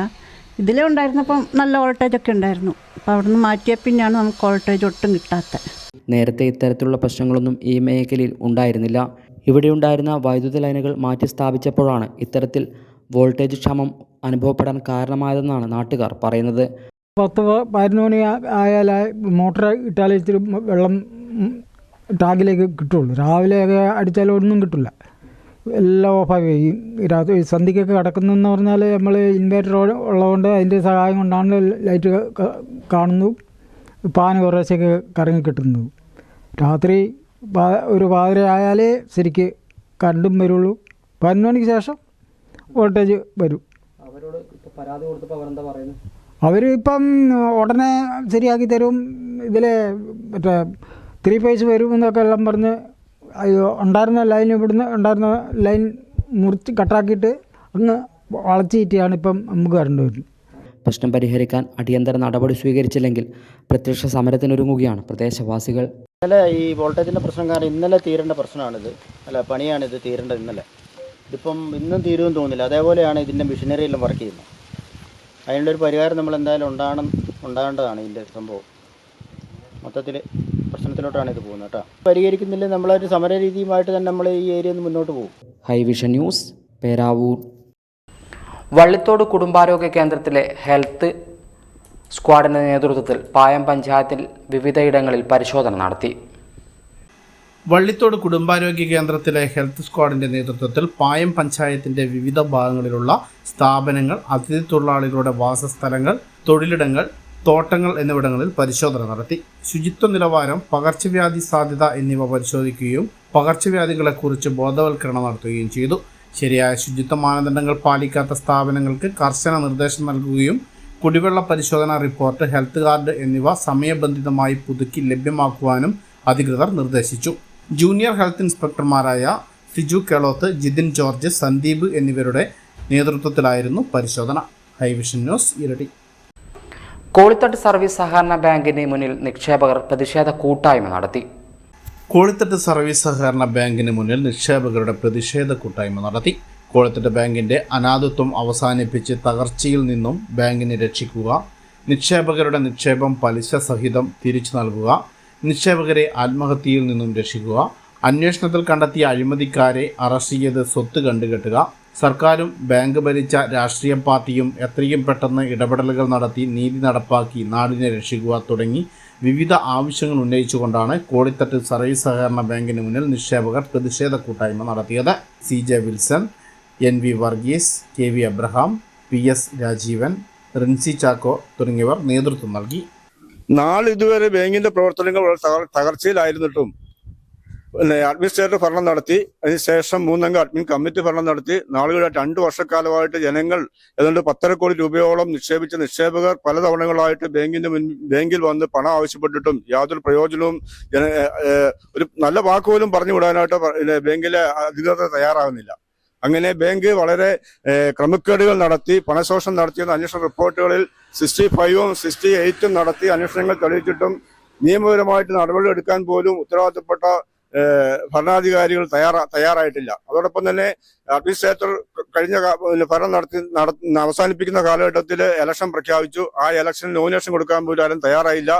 അതിനുശേഷം വീണ്ടും 3 അംഗ അഡ്മിൻ കമ്മിറ്റി അധികാരത്തിൽ വന്നു. അവരും നോമിനേഷൻ കൊടുക്കുക, ഇലക്ഷൻ പ്രഖ്യാപിച്ചു, നോമിനേഷൻ കൊടുക്കാൻ ആരും തയ്യാറായില്ല. അപ്പോൾ ഇപ്പൊ 3 അംഗ അഡ്മിൻ കമ്മിറ്റി ഉണ്ടായിരുന്നത് 11/11/2025 അവരുടെ കാലാവധി അവസാനിച്ചു. ഇപ്പോ ഒരു നാഥനില്ലാത്ത അവസ്ഥയിലാണ് കോളിത്തട്ട് ബാങ്ക് പോയിക്കൊണ്ടിരിക്കുന്നത്. ഇപ്പോൾ അവിടെ ഭരണസമിതി അംഗങ്ങളൊന്നും കോളിത്തട്ട് ബാങ്കിൽ ഇല്ല. അപ്പൊ ഇപ്പൊ അതോടൊപ്പം തന്നെ ഞങ്ങൾ മുഖ്യമന്ത്രി പല തവണകളിലും പല സ്റ്റേജുകളിലും നിക്ഷേപകർ സഹകരണ മേഖലയിൽ നിക്ഷേപിച്ച നിക്ഷേപകർക്ക് ഒരു ആശങ്കയും വേണ്ട എന്ന് മുഖ്യമന്ത്രി പല സ്റ്റേജുകളിലും പ്രഖ്യാപിച്ചതിന്റെ പശ്ചാത്തലത്തിൽ ഞങ്ങൾ എല്ലാവരും മുഖ്യമന്ത്രിയെ വിശ്വസിച്ചുകൊണ്ട് ഈ ബാങ്കിൽ കൊണ്ട് പണം നിക്ഷേപിച്ചു. എന്നാൽ നിക്ഷേപിച്ചിട്ട് മുഖ്യമന്ത്രി സ്റ്റേജിൽ പ്രസംഗിച്ചത് നിക്ഷേപകർക്കൊരു ആശങ്കയും വേണ്ട, സഹകരണ മേഖലയിലെ നിക്ഷേപകർക്ക് സർക്കാർ ഗ്യാരണ്ടി നൽകുന്നുണ്ട്, സർക്കാർ പുനരുദ്ധരണ ഫണ്ട് നൽകുന്നുണ്ട്, സർക്കാർ നിക്ഷേപ ഗ്യാരണ്ടി ഫണ്ടുണ്ട്, അതുകൊണ്ട് ഒരു പൈസ പോലും സർക്കാർ പണം നഷ്ടപ്പെട്ടു പോകാതെ നിങ്ങൾക്ക് തരുമെന്ന് ഉറപ്പ് വന്നതിന്റെ പശ്ചാത്തലത്തിലാണ് ഞങ്ങളെല്ലാവരും പണം നിക്ഷേപിച്ചത്. പ്രതിഷേധ കൂട്ടായ്മയെ തുടർന്ന് ബാങ്കിന് മുന്നിൽ വൻ പോലീസ് സന്നാഹവും ഉണ്ടായിരുന്നു. ഹൈവിഷൻ ന്യൂസ്, ഇരട്ടി. മലവെള്ളപ്പാച്ചിലിൽ പാലപ്പുഴ പാലത്തിന്റെ തൂണിൽ കുരുങ്ങിയ കൂറ്റൻ മരങ്ങൾ മുറിച്ചു നീക്കാത്തത് പാലത്തിന് ബലക്ഷയവും സംഭവിക്കുമെന്ന ആശങ്ക വർദ്ധിക്കുന്നു. മരത്തടികൾ തൂണിൽ കുരുങ്ങിയത് മൂലം കഴിഞ്ഞ മഴക്കാലത്ത് 2 തവണയാണ് പാലത്തിന് മുകളിലൂടെ വെള്ളമൊഴുകി ഗതാഗതം തടസ്സപ്പെട്ടത്. കനത്ത മഴയെ തുടർന്നുണ്ടായ മഴവെള്ളപ്പാച്ചിലിൽ പാലപ്പുഴ പാലത്തിന്റെ തൂണുകളിൽ കുരുങ്ങിയ കൂറ്റൻ മരങ്ങളും മുളങ്കൂടുകളും നീക്കം ചെയ്യാത്തതാണ് പാലത്തിന് ബലക്ഷയം സംഭവിക്കുമോ എന്ന ആശങ്കയ്ക്ക് വഴിവെക്കുന്നത്. മരങ്ങൾ കുരുങ്ങിയത് മൂലം കഴിഞ്ഞ മഴക്കാലത്ത് 2 തവണയാണ് മലവെള്ളം പാലത്തിന് മുകളിലൂടെ ഒഴുകി ഇതുവഴിയുള്ള ഗതാഗതം തടസ്സപ്പെട്ടത്. ഇതിനു മുൻപുള്ള മഴക്കാലത്തും ഇത്തരത്തിൽ മരങ്ങൾ വൻതോതിൽ പാലത്തിന്റെ തൂണിൽ കുരുങ്ങിയിരുന്നു. ഇതും നിലവിൽ നീക്കം ചെയ്തിരുന്നില്ല. ബന്ധപ്പെട്ട അധികാരികൾ യഥാസമയം ഇവ നീക്കം ചെയ്യാനുള്ള നടപടികൾ സ്വീകരിക്കാത്തതാണ് ആശങ്കയ്ക്ക് കാരണമായിരിക്കുന്നത്. ഇവ നീക്കം ചെയ്യാനുള്ള നടപടികൾ എത്രയും പെട്ടെന്ന് സ്വീകരിച്ചില്ലെങ്കിൽ അടുത്ത മഴക്കാലമാകുമ്പോൾ പാലത്തിന്റെ നിലനിൽപ്പിനെ തന്നെ ഇത് ബാധിക്കുമോ എന്ന ആശങ്കയാണ് ഇപ്പോൾ നിലനിൽക്കുന്നത്. ഹൈവിഷൻ ന്യൂസ്, കാക്കയങ്ങാട്. പുതുക്കിയ ഭക്ഷണ മെനു പ്രകാരം ഭക്ഷണ നിർമ്മാണ പരിശീലനവും പ്രദർശനവും നടത്തി. കോളയാട് ഗ്രാമപഞ്ചായത്തിലെ ഈരാക്കൊല്ലി 85 നമ്പർ അംഗൻവാടിയിൽ വെച്ചാണ് ഹെൽപ്പർമാർക്ക് പരിശീലനവും ഭക്ഷ്യവസ്തുക്കളുടെ പ്രദർശനവും നടത്തിയത്. സംസ്ഥാന സർക്കാരിൻ്റെ പുതുക്കിയ ഭക്ഷണ മെനു പ്രകാരം കോളയാട് പഞ്ചായത്തിലെ ഈരായ്ക്കൊല്ലി 85 നമ്പർ അംഗൻവാടിയിൽ വെച്ച് പുതുക്കിയ ഭക്ഷണ മെനു പ്രകാരം ഭക്ഷണമുണ്ടാക്കുന്നതിനായി ഹെൽപ്പർമാർക്ക് പരിശീലനം നൽകി. ICDS സൂപ്പർവൈസർ സുഗതകുമാരിയുടെ നേതൃത്വത്തിലായിരുന്നു ഹെൽപ്പർമാർക്ക് പരിശീലനം നൽകിയത്. ഓരോ ദിവസത്തെയും മെനു പ്രകാരമുള്ള ഭക്ഷണങ്ങൾ ഉണ്ടാക്കി അവയുടെ പ്രദർശനവും നടത്തി. ഉപ്പ്, പഞ്ചസാര എന്നിവ കുറച്ചുകൊണ്ടാണ് പുതുക്കിയ ഭക്ഷണ മെനു പ്രകാരം ഭക്ഷണം ഉണ്ടാക്കിയത്. കുട്ടികളിലെ പൊണ്ണത്തടി ഒഴിവാക്കാനും ആരോഗ്യമുള്ള കുഞ്ഞുങ്ങളെ വളർത്തിയെടുക്കാനും വേണ്ടിയാണ് സംസ്ഥാന സർക്കാർ പുതുക്കിയ ഭക്ഷണ മെനു ഏർപ്പെടുത്തിയിരിക്കുന്നത്. മുട്ട ബിരിയാണി, പുലാവ്, ഉപ്പുമാവ്, ഇലയട, ധാന്യപ്പായസം, പാൽപ്പിടി, അവൽപ്പഴ മിക്സ്, കുഴക്കട്ട, ന്യൂട്രി മിക്സ്, ലഡു, തൈര് സാലഡ്, ഫ്രൂട്ട് കപ്പ്, കടലമിഠായി തുടങ്ങിയവയാണ് പരിശീലനത്തിൻ്റെ ഭാഗമായി ഉണ്ടാക്കിയത്. പരിശീലന പരിപാടികൾക്ക് ICDS supervisor Sugathakumari, helper MK Rajitha, worker V Ragini, K Sumathi, P Leena, P Prameela, Shyamala, Sinija Sunil, Vincy B, Mary George, KV Bincy തുടങ്ങിയവർ നേതൃത്വം നൽകി. ഏകീകരിച്ചുകൊണ്ട് ഭക്ഷണം പുതുക്കിയ മെനുവാണ് ഹെൽപ്പർമാർക്ക് ഇന്ന് പരിശീലനം നൽകിയിരിക്കുന്നത്. അതിൻ്റെ ഭാഗമായി ഓരോ ദിവസം ഓരോ ഫുഡാണ്. ഒരു ദിവസം മുട്ട ബിരിയാണി, ഒരു ദിവസം പുലാവ്, അങ്ങനെ ഓരോ ദിവസങ്ങളിലുള്ള ഭക്ഷണ സാധനങ്ങളാണ് ഇവിടെ പരിശീലനം നൽകിയിട്ടുള്ളത്. ഉദ്ദേശം എന്ന് പറഞ്ഞാൽ കുട്ടികളിൽ അമിതവണ്ണം ഒഴിവാക്കിയിട്ട് ഉപ്പ്, മധുരം, എണ്ണ ഇതൊക്കെ കുട്ടികളിൽ കുറച്ച് കൊണ്ടുവരിക. അതാണ് ഈ പുതുക്കിയ മെനു കൊണ്ട് പ്രധാനമായിട്ട് ഉദ്ദേശിക്കുന്നത്. ഹൈവിഷൻ ന്യൂസ്, പേരാവൂർ. ബംഗ്ലക്കുന്ന് പെരിങ്ങാനം റോഡിലേക്ക് ഇടിഞ്ഞു വീണ മണ്ണ് നീക്കം ചെയ്യാത്തത് വാഹനയാത്രക്കാർക്ക് ദുസ്സഹമാകുന്നു. താരതമ്യേന വീതി കുറഞ്ഞ റോഡിൽ ഏതാനും വർഷങ്ങൾക്ക് മുമ്പ് ഉണ്ടായ കനത്ത മഴയിലാണ് റോഡിലേക്ക് മണ്ണിടിഞ്ഞു വീണത്. വർഷങ്ങൾക്ക് മുൻപുണ്ടായ കനത്ത മഴയെ തുടർന്ന് ബംഗ്ലക്കുന്ന് പെരിങ്ങാനം റോഡിലേക്ക് ഇടിഞ്ഞു വീണ മണ്ണും കൂറ്റൻ കല്ലുകളുമാണ് വർഷങ്ങൾ കഴിഞ്ഞിട്ടും നീക്കം ചെയ്യപ്പെടാതെ റോഡിൽ തന്നെ കിടക്കുന്നത്. ഇതുമൂലം താരതമ്യേന വീതി കുറഞ്ഞ റോഡിൽ വാഹനങ്ങൾക്ക് സുഗമമായി കടന്നു പോകുന്നതിനുള്ള സാഹചര്യമാണ് ഇല്ലാതായത്. മണ്ണിടിഞ്ഞപ്പോൾ താൽക്കാലികമായി ഗതാഗതം പുനഃസ്ഥാപിക്കുന്നതിന് അല്പം മണ്ണ് നീക്കിയതല്ലാതെ മറ്റൊരു പ്രവൃത്തിയും ഇവിടെ നടന്നിരുന്നില്ല. ഇതാണ് വർഷങ്ങൾക്കിപ്പുറവും വാഹനയാത്രക്കാർക്ക് ബുദ്ധിമുട്ട് സൃഷ്ടിക്കുന്നത്. മണ്ണ് നീക്കം ചെയ്ത് വാഹനങ്ങൾക്ക് സുഗമമായി യാത്ര ചെയ്യുവാനുള്ള സൗകര്യം ഒരുക്കണമെന്നാണ് ഇതുവഴി യാത്ര ചെയ്യുന്നവരുടെ ആവശ്യം. ഹൈവിഷൻ ന്യൂസ്, പേരാവൂർ. ഗ്യാസ് സിലിണ്ടറിൽ നിന്നും തീ പടർന്നു അപകടമൊഴിവായത് തലനാരിഴക്ക്. മണത്തണ ഓടന്തോട് ചപ്പാത്തിന് സമീപത്തെ ഷിനോ പന്തപ്ലാക്കലിൻ്റെ വീട്ടിലെ ഗ്യാസ് സിലിണ്ടറിൽ നിന്നാണ് തീ പടർന്നത്. ഗ്യാസ് സിലിണ്ടറിൽ നിന്നും തീ പടർന്നു അപകടം ഒഴിവായത് തലനാരിഴക്ക്. മണത്തണ ഓടന്തോട് സ്വദേശിയായ ഷിനോ പന്തപ്ലാക്കലിൻ്റെ വീട്ടിലെ ഗ്യാസ് സിലിണ്ടറിൽ നിന്നാണ് ഗ്യാസ് ചോർന്ന് തീപിടുത്തമുണ്ടായത്. തിങ്കളാഴ്ച രാത്രി 9 മണിയോടെയായിരുന്നു സംഭവം. അപകട സമയത്ത് ഷിനോയുടെ പ്രായമായ അച്ഛനും ഭാര്യയും മാത്രമാണ് വീട്ടിൽ ഉണ്ടായിരുന്നത്. തലനാരിഴക്കാണ് വീട്ടിലുള്ളവർ പരിക്കേൽക്കാതെ രക്ഷപ്പെട്ടത്. വലിയ ശബ്ദം കേട്ടതിനെ തുടർന്ന് അയൽവാസിയായ യുവാവാണ് കൃത്യസമയത്ത് തന്നെ ഫയർഫോഴ്സിനെയും നാട്ടുകാരെയും വിവരം അറിയിച്ചത്. തീപിടുത്തത്തിൽ വീടിന്റെ അടുക്കള ഭാഗം ഭാഗികമായി കത്തിനശിച്ചു. തീ പിടിച്ചപ്പോൾ എല്ലാവരും അലർന്ന് കേട്ട് പെട്ടെന്നാണ് ഞാൻ ഫയർഫോഴ്സിനെ വിവരം അറിയിച്ചു. കുളിച്ചുകൊണ്ടിരിക്കുമ്പോൾ പെട്ടെന്നാണ് സൗണ്ട് കേട്ടത്. സൗണ്ട് കേട്ടപ്പോഴത്തേക്ക് പെട്ടെന്ന് ഫയർഫോഴ്സിനെ വിവരം അറിയിച്ചു. അതുകൊണ്ട് പെട്ടെന്ന് ആലാപയം ഇല്ലായിരുന്നു, എല്ലാവരും രക്ഷിക്കാൻ പറ്റി. വീട്ടിൽ എത്ര പേരായിരുന്നു താമസിക്കുന്നത്? വീട്ടിൽ 4-5 പേരുണ്ടായിരുന്നു. ആർക്കും അധികം കുഴപ്പമൊന്നുമില്ല. ചെറിയ നാശനഷ്ടമൊക്കെ ഉണ്ടായിരുന്നുള്ളൂ, അധികമൊന്നുമില്ല. പേരാവൂരിൽ നിന്നെത്തിയ അഗ്നിശമന സേനയാണ് തീയണച്ചത്. ഹൈവിഷൻ ന്യൂസ്, പേരാവൂർ. നവംബർ 25 കൂത്തുപറമ്പ് രക്തസാക്ഷി ദിനാചരണത്തിന്റെ ഭാഗമായി കോളയാടിൽ നടന്ന പൊതുയോഗം ഡോക്ടർ നിതീഷ് നാരായണൻ ഉദ്ഘാടനം ചെയ്തു. DYFI പേരാവൂർ ബ്ലോക്ക് കമ്മിറ്റിയുടെ നേതൃത്വത്തിൽ നവംബർ 25 കൂത്തുപറമ്പ് രക്തസാക്ഷി ദിനാചരണത്തിന്റെ ഭാഗമായായിരുന്നു കോളയാടിൽ അനുസ്മരണ പൊതുയോഗം നടന്നത്. DYFI Peravoor block president Sreejith കാരായുടെ അധ്യക്ഷതയിൽ മുൻ SFI അഖിലേന്ത്യാ vice president doctor Nitheesh Narayanan ഉദ്ഘാടനം ചെയ്തു. അതിൻ്റെ ഉത്തരം ഒരു മനുഷ്യൻ്റെ ജീവിതത്തെ ഏറ്റവും ആഴത്തിൽ അടയാളപ്പെടുത്തുന്നത് രക്തം കൊണ്ട് ജീവിതത്തെ അടയാളപ്പെടുത്തുമ്പോഴാണ് എന്നുള്ളതാണ്. രക്തം കൊണ്ട് ജീവിതത്തെ സാക്ഷ്യപ്പെടുത്തുമ്പോഴാണ് ഒരു ജീവിതം മരണത്തിന് പരാജയപ്പെടുത്തുവാൻ വേണ്ടി പറ്റാത്ത അമരത്വത്തിൻ്റെ ആകാശക്കോട്ടകളിലേക്ക് നിവർന്നു നിൽക്കുക. രക്തം കൊണ്ട് ജീവിതത്തെ അടയാളപ്പെടുത്തുന്നതിൻ്റെ പേരാണ് രക്തസാക്ഷിത്വം എന്ന്. ആ രക്തസാക്ഷിത്വത്തിൻ്റെ ചരിത്രത്തിലെ നക്ഷത്രങ്ങളാണ് കൂത്തുപറമ്പിലെ 6 രക്തസാക്ഷികൾ. അതിൽ 5 പേർ 1994 നവംബർ മാസം 25-ാം തീയതി, അതിൽ 5 പേർ അവസാന ശ്വാസം വലിച്ചു. 5 പേർക്ക് നമ്മൾ രക്തസാക്ഷി സ്തൂപങ്ങൾ പണിതീർത്തു. ആറാമത്തെ രക്തസാക്ഷി T Raghulash, A Nithya, Rajeesh P S, Yunus, Sanoop Vanoor, Akshaya Manoj, Vipin Edayar തുടങ്ങിയവർ സംസാരിച്ചു. Hivision news, Peravoor.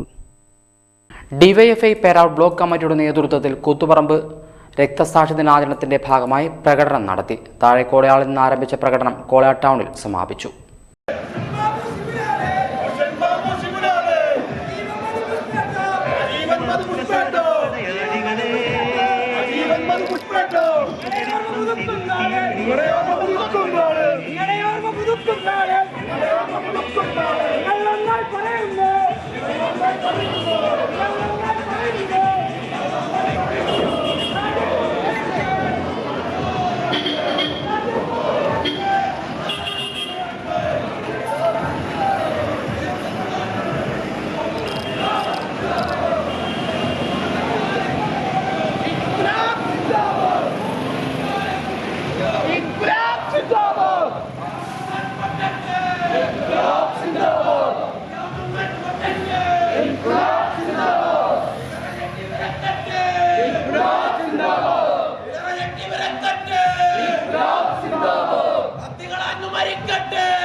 കൂത്തുപറമ്പ് രക്തസാക്ഷി ദിനാചരണത്തിന്റെ ഭാഗമായി ഇരിട്ടി ബ്ലോക്ക് കമ്മിറ്റിയുടെ നേതൃത്വത്തിൽ ഇരിട്ടിയിൽ പ്രകടനവും അനുസ്മരണ സമ്മേളനവും നടന്നു.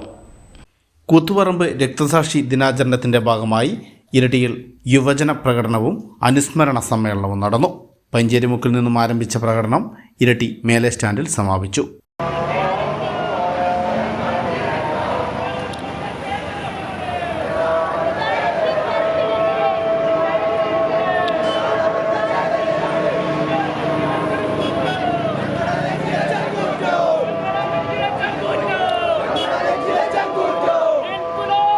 ജംഷീദ് അലി മലപ്പുറം ഉദ്ഘാടനം ചെയ്തു.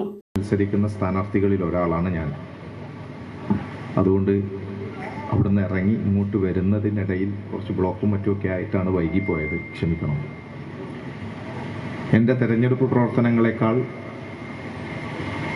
വോട്ട് പിടിച്ചു നടക്കുന്നതിനേക്കാൾ പ്രധാനപ്പെട്ട ഒരു രാഷ്ട്രീയ ഉത്തരവാദിത്തമാണ് പ്രിയപ്പെട്ട കൂത്തുപറമ്പിലെ നമ്മുടെ പ്രിയ സഖാക്കളെ, രക്തസാക്ഷികളെ ഓർക്കുന്ന ഈ അനുസ്മരണ ദിനത്തിൽ പങ്കെടുക്കുക എന്നത്. രാഷ്ട്രീയമായി തിരിച്ചറിഞ്ഞുകൊണ്ടാണ് മറ്റ് തിരക്കുകൾക്കിടയിലും ഇവിടെ എത്തിച്ചേരാൻ ശ്രമിച്ചത്. കൂത്തുപറമ്പ് രക്തസാക്ഷിത്വത്തിൻ്റെ സമകാലിക പ്രസക്തി എന്താണ് എന്ന് ആലോചിക്കുമ്പോൾ 1994 നവംബർ മാസം 25 ഒരു ഭൂതകാല അനുഭവമായി ഓർത്തെടുക്കലല്ല എന്ന് നാം തിരിച്ചറിയേണ്ടതുണ്ട്. പി വി ബിനോയ് അധ്യക്ഷത വഹിച്ചു. കെ വി സക്കീർ ഹുസൈൻ, സിദ്ധാർത്ഥ് ദാസ്, സനീഷ് തുടങ്ങിയവർ സംസാരിച്ചു. Hivision news, Iritty. Iritty CMI Christ സ്കൂളിൽ ക്രാഫ്റ്റ് സ്റ്റുഡിയോ സംഘടിപ്പിച്ചു. ഇരിട്ടി CMI ക്രൈസ്റ്റ് സ്കൂളിൽ ക്രാഫ്റ്റ് സ്റ്റുഡിയോ സംഘടിപ്പിച്ചു.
നാച്ചുറൽ ക്ലബിന്റെ നേതൃത്വത്തിലായിരുന്നു പരിപാടി. കുട്ടികൾ തയ്യാറാക്കിയ വിവിധങ്ങളായ സംവിധാനങ്ങൾ ഉൾപ്പെടെയാണ് എക്സിബിഷൻ സംഘടിപ്പിച്ചത്.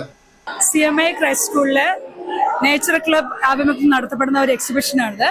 നമ്മളിതിനെ ക്രാഫ്റ്റ് സ്റ്റുഡിയോ എന്ന് പേരിട്ടിരിക്കുന്നു. കുട്ടികളുടെ വിവിധങ്ങളായ കഴിവുകൾ നമുക്ക് വികസിപ്പിച്ചെടുക്കാനുള്ള വേദിയായിട്ട് നമ്മളിത് മാറ്റിയിരിക്കുകയാണ്. നമ്മൾ ശാസ്ത്രമേളകൾ അങ്ങനെയുള്ള പല പരിപാടികൾ സ്റ്റേറ്റ് സിലബസ് നടത്തുന്ന പോലെ നമ്മുടെ കുട്ടികളുടെ കഴിവുകളെ വികസിപ്പിക്കാനുള്ള ഒരു മാർഗമായിട്ടാണ് ഇത് കണക്കാക്കിയിരിക്കുന്നത്. അപ്പം നമ്മൾ കൂടുതലായിട്ടും അധികം പണച്ചെലവില്ലാതെ പ്രകൃതിയിൽ ലഭിക്കുന്ന വസ്തുക്കൾ ഉപയോഗിച്ചുകൊണ്ട് ഏറ്റവും മനോഹരമായി എങ്ങനെയൊക്കെ ഉണ്ടാക്കാമെന്നതിനെ കുറിച്ചാണ്. ഇപ്പം കുട്ടികളുടെ ക്രാഫ്റ്റ് വർക്കുണ്ട്, അവരുടെ ആർട്ട് വർക്കുണ്ട്, ത്രെഡ് വർക്ക്സുകളുണ്ട്, മെഡിസിനൽ പ്ലാന്റ്സ് ഉണ്ട്, പിന്നെ ഒരുപാട് വർക്കിംഗ് മോഡല്, സ്റ്റിൽ മോഡലുകൾ, പിന്നെ നമ്മുടെ പ്രകൃതിയിൽ ലഭിക്കുന്ന പാളകൾ കൊണ്ടുണ്ടാക്കാവുന്ന പഴയകാല വസ്തുക്കൾ, പിന്നെ ഓലകളെ കൊണ്ട് ഉപയോഗിക്കാവുന്നത്. അപ്പോൾ ഒരുപാട് കുട്ടികളുടെ കഴിവുകൾ വികസിച്ചെടുക്കാനുള്ള ഒരു നല്ല വേദിയായിട്ട് നമ്മളിതിനെ കണക്കാക്കുന്നത്. ചുരുങ്ങിയ ദിവസങ്ങൾ കൊണ്ടാണ് കുട്ടികളുടെയും പേരൻസിന്റെയും സഹായത്തോടെ നമുക്കിത് ഇത്രയും മനോഹരമായ രീതിയിൽ സംഘടിപ്പിക്കാനായിട്ട് സാധിച്ചത്. നമ്മൾ എല്ലാ ക്ലാസ്സിൽ 1 മുതലുള്ള കുട്ടികളുടെ സംഭാവന, ചെറിയ കോൺട്രിബ്യൂഷൻസ് ക്ലാസ് 1 മുതൽ 10th വരെയുള്ള ക്ലാസ്സിലെ കുട്ടികളാണ് ഇതിൽ പങ്കെടുത്തിരിക്കുന്നത്. എല്ലാ ക്ലാസ്സിലെ കുട്ടികളും തന്നെ സഹകരിച്ചിട്ടുണ്ട്. അവരുടേതായ സംഭാവനകൾ വളരെ മനോഹരമായ രീതിയിൽ അനേകം ക്രാഫ്റ്റ് വർക്കുകൾ, കോയിൻസ് കളക്ഷന്, സ്റ്റാമ്പ് കളക്ഷന്, ചാർട്ട് വർക്കുകൾ, ഒരു സയന്റിഫിക് എക്സ്പെരിമെന്റ്സ്, ഒരുപാട് കാര്യങ്ങൾ കുട്ടികൾ ഇവിടെ ചെയ്തിട്ടുണ്ട്. കഴിഞ്ഞാൽ ഗെയിമിൽ നിന്ന് ഔട്ടായി പോകും. അങ്ങനെയാണ് ഇത്. ഈ കമ്പിയിൽ എർത്ത് കൊടുത്തിട്ടുണ്ട്, ഈ കമ്പിയിൽ എർത്തുണ്ട്. അപ്പൊ ഈ രണ്ട് തമ്മിൽ തട്ടുമ്പോ ഇല്ലാത്ത ഒച്ച വെക്കും. അങ്ങനെ ഇത് വർക്ക് ചെയ്യുന്നത്. ഇവിടെ വരെ എത്തിക്കണം. തട്ടിക്കഴിഞ്ഞാൽ ഔട്ടോ 500 കൊടുക്കുവൻ. അത് ഈ രണ്ടിൽ കൂടെ വരുന്ന AC കറണ്ടാണ്. ഈ രണ്ടിൽ കൂടെ വരുന്ന AC കറണ്ടാണ്. AC കറണ്ട് വരുമ്പോൾ മെറ്റൽ വന്നത് കോയിൻ തുറന്ന മെറ്റലാണ്. മെറ്റൽ എന്ന് പറയുമ്പോൾ ഈ കറണ്ടിന്റെ കണ്ടക്ടർ ആണ്. ആ സമയത്ത് ഇതിങ്ങനെ വരുമ്പോൾ ഇതിവിടെ വെക്കുമ്പോൾ ഈ കറണ്ടിന്റെ സർക്യൂട്ട് പൂർത്തിയാവും. ആ സമയത്ത് ഇവിടുന്ന് വരുന്ന കറണ്ട് ഇവിടുന്ന് പാസ് ചെയ്ത് ഇതിലോട്ട് വരും. ചേട്ടാ, ഇത് വർക്കിംഗ് മോഡൽ ഓഫ് മോട്ടറാണ്. ഇത് ഇലക്ട്രിസിറ്റി സർക്കുലർ കോയിലിൽ കൂടെ പാസ് ചെയ്യുമ്പോൾ അതൊരു മാഗ്നറ്റിക് ഫീൽഡ് റെഡ്യൂസ് ചെയ്യും. ഈ മേലത്തെ മാഗ്നറ്റിക് ഫീൽഡും താഴത്തെ മാഗ്നറ്റിക് ഫീൽഡും കൂടെ ഓപ്പോസിറ്റ് ഒരു ടോർക്ക് ത്രൂ ഉണ്ടാവും. ആ ടോർക്ക് മൂലം ഇത് കറങ്ങാൻ തുടങ്ങും. അതാണ് ഇവിടെയുള്ള പ്രിൻസിപ്പിൾ. ഇത് കണ്ടുപിടിച്ചത് മൈക്കൽ ഫാരഡെ 1982 കണ്ടുപിടിച്ചു. Principal father Shandu V Jose, natural club കോർഡിനേറ്റേഴ്സുമാരായ AC Sherly, K Vijina, Ambili Kaimal, MK Antony തുടങ്ങിയവർ പരിപാടിക്ക് നേതൃത്വം നൽകി. ഹൈവിഷൻ ന്യൂസ്, ഇരട്ടി. അയ്യങ്കുന്ന് പഞ്ചായത്തിലെ മുടിക്കയത്തു നിന്നും രാജവെമ്പാലയെ പിടികൂടി.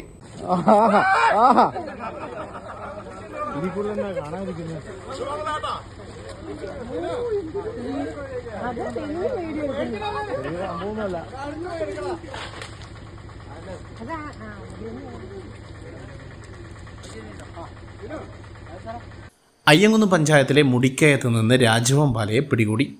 ഇരട്ടി സെക്ഷൻ ഫോറസ്റ്റർ സുനിലിൻ്റെ നിർദ്ദേശത്തെ തുടർന്ന് മാർക്ക് പ്രവർത്തകരായ ഫൈസൽ വിളക്കോടും മിറാജ് പേരാവൂരും ബീറ്റ് ഫോറസ്റ്റ് ഓഫീസർമാരായ രാഹുൽ, അമൽ എന്നിവർ ചേർന്നാണ് രാജവെമ്പാലയെ പിടികൂടിയത്. പാമ്പിനെ പിന്നീട് ഉൾവനത്തിൽ തുറന്നുവിട്ടു.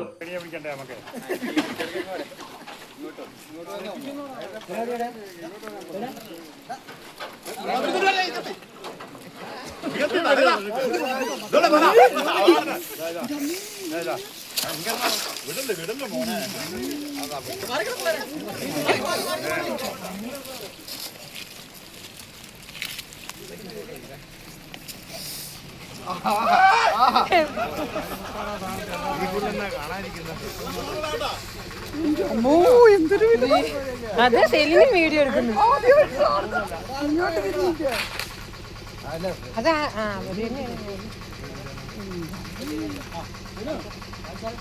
പൊക്കുവോ? ഇനി പയം കൂടെ വേണോ? ഒന്ന് പൊങ്ങി. അതാ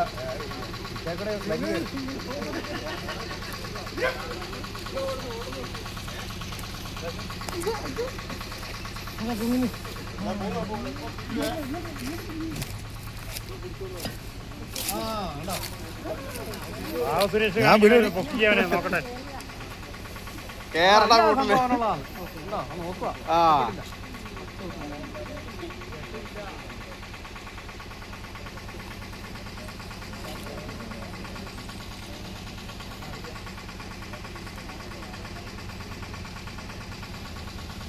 നിനക്കൊന്നും പേടിയില്ലേ നേരെ വന്നിട്ട്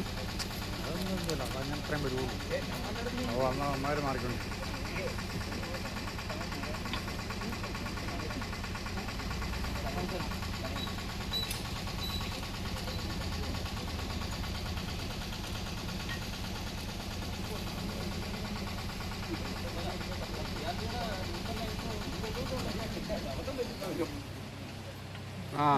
അയ്യോ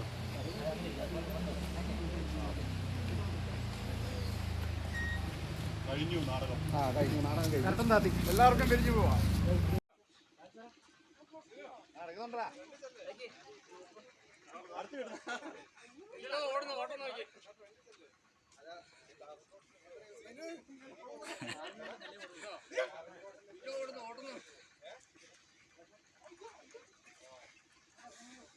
പോവേ ഇപ്പൊ തീരുവേ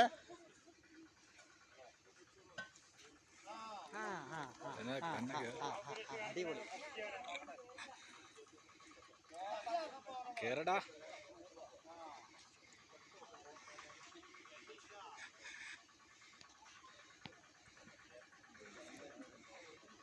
ഹലോ ഞാനിവിടെ രാജവമ്പാല പിടിക്കുന്നുണ്ട് പിടിച്ചു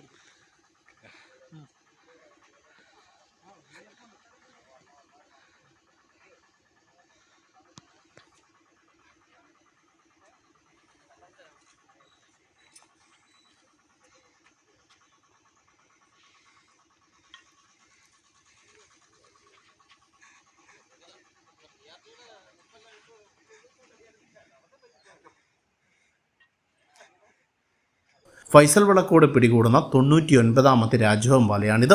ഹൈവിഷൻ ന്യൂസ് ഇരട്ടി. ചരമം. കൊട്ടിയൂർ കണ്ടപ്പനം സ്വദേശിയായ യുവാവ് ആഫ്രിക്കയിലെ അങ്കോളിൽ വെച്ചുണ്ടായ വാഹനാപകടത്തിൽ മരിച്ചു. കണ്ടപ്പനത്തെ നെല്ലിക്കാശ്ശേരിയിൽ സിജുവാണ് മരിച്ചത്. 43 വയസ്സായിരുന്നു. പരേതനായ ഗോപി സരോജിനി ദമ്പതികളുടെ മകനാണ്. സഹോദരങ്ങൾ സജി, സെജി. സംസ്കാരം പിന്നീട്. മുരിങ്ങോടി നമ്പ്യോടിലെ ജയ ഗണേഷ് അന്തരിച്ചു. 48 വയസ്സായിരുന്നു. ഭാര്യ ബിന്ദു. അമൽ, അമിത, അഭിനന്ദ എന്നിവർ മക്കളാണ്. വിപണി. റബ്ബർ ഗ്രേഡ് 4 കിലോയ്ക്ക് ഇരിട്ടി 183, പേരാവൂർ 183, കൊട്ടിയൂർ 183. റബ്ബർ ലോട്ട് കിലോയ്ക്ക് ഇരിട്ടി 168, പേരാവൂർ 168, കൊട്ടിയൂർ 168. ഒട്ടുപാൽ കിലോയ്ക്ക് ഇരിട്ടി 105, പേരാവൂർ 107, കൊട്ടിയൂർ 107. ചിരട്ടപ്പാൽ കിലോയ്ക്ക് ഇരിട്ടി 95, പേരാവൂർ 97, കൊട്ടിയൂർ 97.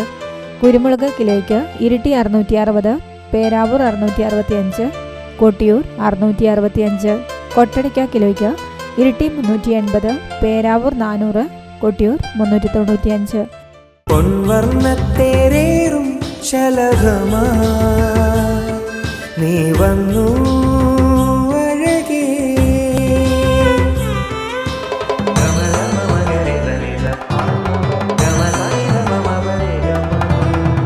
പത്തരമാറ്റിൻ സ്വർണ്ണച്ചേലിൽ ഒരുങ്ങി